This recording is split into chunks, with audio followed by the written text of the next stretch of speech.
Basi asante sana Mheshimiwa Ali Hassan Joho. Mheshimiwa Rais, leo ni siku ya kihistoria sana. Ukikumbuka katika historia kuna sheria ile ya 1908 Land Title Ordinance ambayo ilipitishwa wakati ule na wakoloni, wakachukua 10 mile strip wakaipatia wale ndugu zetu wa Arabu wakati ule. Hiyo sheria ilipewa wale wavyele wetu, lakini baada ya hapo mababu zetu, baba zetu na sisi tumekaa katika kilindi cha mateso ya maneno ya ardhi kwa miaka hiyo yote. Leo hii tuko hapa kwa sababu ya ukombozi ambao unauleta hapa Pwani, ukombozi wa kututoa katika kilindi na janga ya mashamba.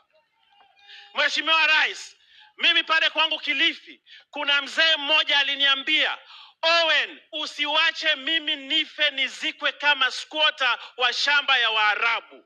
Leo hii yule mzee bado yuko hai na naona ako na nafasi kubwa leo kwamba hata Mungu akimchukua hatazikwa katika shamba ya usquatter wa Waarabu.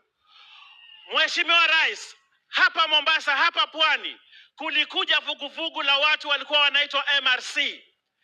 MRC wakati ule walikuwa na vita vimoja ya kukomboa mashamba ya watu wa Pwani. Vita hivyo vilienda vikasarambaratika, lakini leo wewe umeshikia bendera ya kusema leo lazima ukomboe watu wa Pwani. Mheshimiwa Rais, sisi hatuna cha kukulipa, hakuna chochote tunaweza kukupatia. Mimi ile nataka niulize ndugu zangu wa Pwani wote, leo safari ya kutoa Pwani katika usquatter, katika absentee landlords, katika kukaa katika maisha ya duni kwa sababu hatuna title deeds. Mheshimiwa Rais, leo umetupatia nafasi na heshima kubwa na mapenzi kuonyesha kwamba unatutoa katika hilo janga la usquatter. Sisi tuseme nini Mheshimiwa Rais? Sisi tuseme nini? Sisi tuseme nini? Sisi tuseme nini? Mimi Mheshimiwa Rais, tunakuahidi kama viongozi wa Pwani na mimi nikiwa kiongozi wa wengi ndani ya bunge, Mheshimiwa Rais, sisi kwa hii juhudi unafanya na huu mwamko mpya wa kuleta ukombozi wa mashamba hapa Pwani, tunasema wewe ni jemedari wa 2 term.